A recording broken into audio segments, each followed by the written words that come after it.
ہوتا ہے تو یہ کہتا ہے یہ طاقت تیری نہیں ہے، یہ طاقت میری ہے، میں نے تجھے چند گھنٹوں، چند دنوں، چند سالوں کے لیے اس کا اگر مالک بنا دیا ہے تو اصل مالک میں ہی ہوں۔ یہ آیت اس وقت کہی جا رہی ہے جب محمد صلی اللہ علیہ وسلم کے پاس روٹی کا ٹکڑا نہیں ہے، ابوبکر صدیق کے گھر میں ایک کھجور تک نہیں ہے، محمد صلی اللہ علیہ وسلم بھوکے ہیں، صحابہ بھوکے ہیں اور پیٹ پر پتھر بنے ہوئے ہیں اور پھر شکایت زبان پر آتا ہے، اے دو عالم کے تاجدار اجازت دیجئے کچھ اکٹھا کر کے پیٹ کی آگ کو بجھا لوں، پتھر باندھے ہوا ہوں صبح سے شام تک۔ تو محمد صلی اللہ علیہ وسلم نے کہا اگر تو پتھر باندھے ہوئے ہے تو میں بھی دو پتھر اپنے پیٹ سے باندھا۔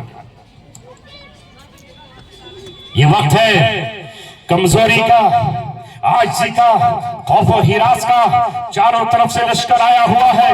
اس وقت اللہ تبارک و تعالیٰ جبریل کو بھیج کر یہ کہتا ہے میرے محبوب کو جا کر یہ آیت سنا دو، یہ آیت قرآن کا حصہ بنا دو، یہ آیت قیامت تک پڑھی جاتی رہے گی، یہ آیت مسلمانوں کے بچے پڑھتے رہیں گے، ان کی کتابوں میں لکھی جاتی رہے گی۔ کہو قل اللہم مالک الملک، اے اللہ بادشاہت کا مالک تو ہے، حکمرانی کا مالک تو ہے، حکومت کی چابیاں تیرے اختیار میں ہے، تو تل ملک من تشاء، جسے تو چاہتا ہے بادشاہت دیتا ہے اور جس سے تو چاہتا ہے بادشاہت کو چھین لیتا ہے، وتعز من تشاء، جسے تو چاہتا ہے عزت دیتا ہے، وتذل من تشاء، اور جسے چاہتا ہے تو ذلیل و خوار کر دیتا ہے۔ یہ ہے ہمارا ایمان کہ نہیں؟ نہیں ہے، نہیں ہے۔ تمہارا ایمان یہ ہے کہ ای وی ایم کسی کو بناتا ہے، ای وی ایم نہیں بنا تھا، ڈی ایم نہیں بنا تھا، سی ایم نہیں بنا تھا، اللہ تبارک و تعالیٰ جس کو چاہتا ہے لا کر بٹھا دیتا ہے۔ لہٰذا اس پر غم مت کرو، حکمراں کون آتا ہے اور کون نہیں آتا ہے، گرچہ بت ہے جماعت کی آستینوں میں، مجھے ہے حکم اعظم لا الہ الا اللہ۔ بنی اسرائیل سرزمین مصر میں قرآن کی داستان سناتا ہے، فرعون تخت پر بیٹھا ہوا ہے، اس کا وزیر ظالم حامان بیٹھا ہوا ہے، اور اس کے ساتھ اس وقت کی مالی طاقت سب سے بڑا اس وقت کا بزنس مین۔ آج کے بزنس مین کی تو حیثیت کیا ہے؟ ایک بزنس مین سے خبر آ جاتے ہو ہمیشہ بادشاہ کا دولت مندوں سے رشتہ رہتا ہے۔ وہاں کون ہے دولت مند؟ قارون۔ کتنی چابیاں اس کے پاس، اونٹوں پر لد کے چلتی ہے۔ مگر بنی اسرائیل اپنے ایمان کی اذان ہونے لگی،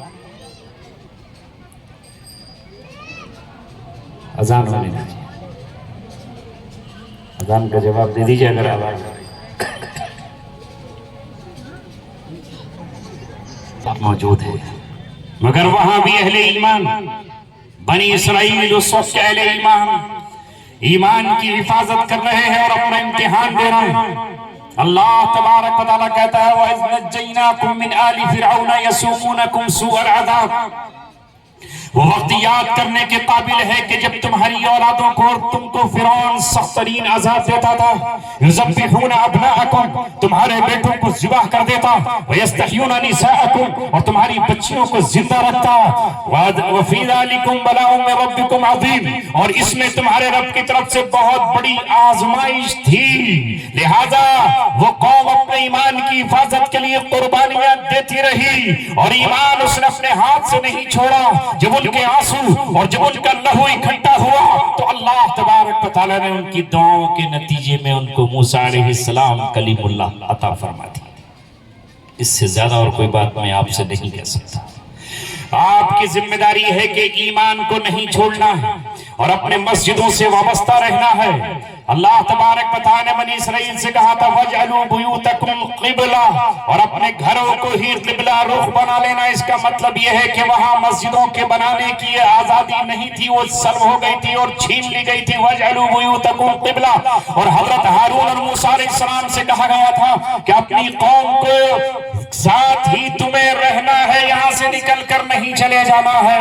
آج میرے دوستوں اور عزیزوں 1857 کے بعد 1866 میں دارالعلوم دیوبند کی جو بنیاد رکھی گئی، اس کا مقصد یہی تھا کہ وہ امانت قرآن کی شکل میں حدیث، فقہ، تفسیر جو ہمارے اکابر کی ہے وہ ان جگہ محفوظ ہو جائے، اور اس کا سلسلہ آپ دیکھ رہے ہیں۔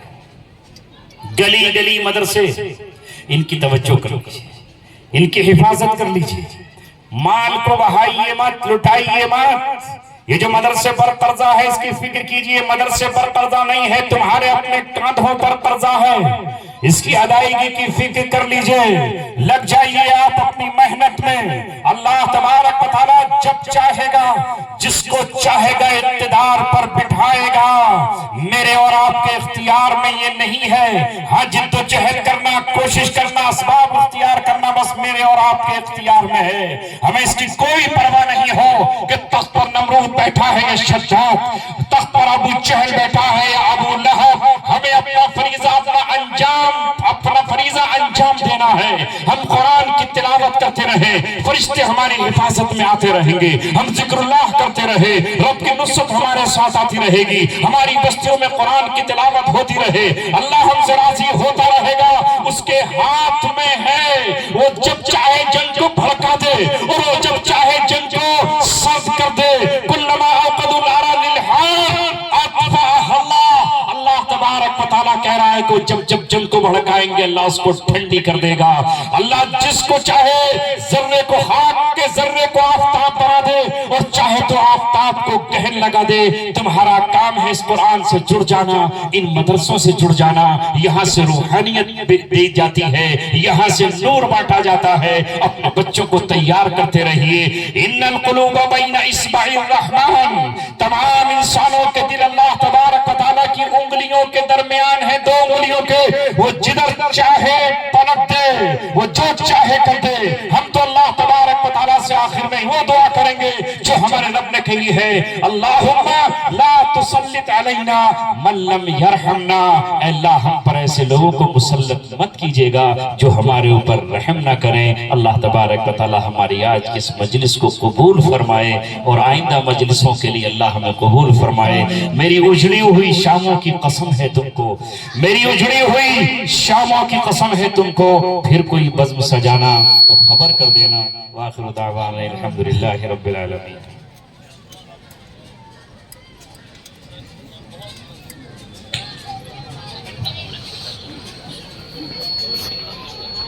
ایک بات اور بتا دو، آپ سے انتقال ہو گیا۔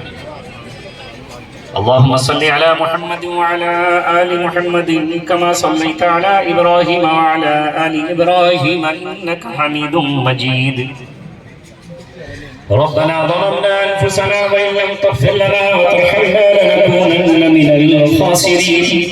لا إله إلا أنت سبحانك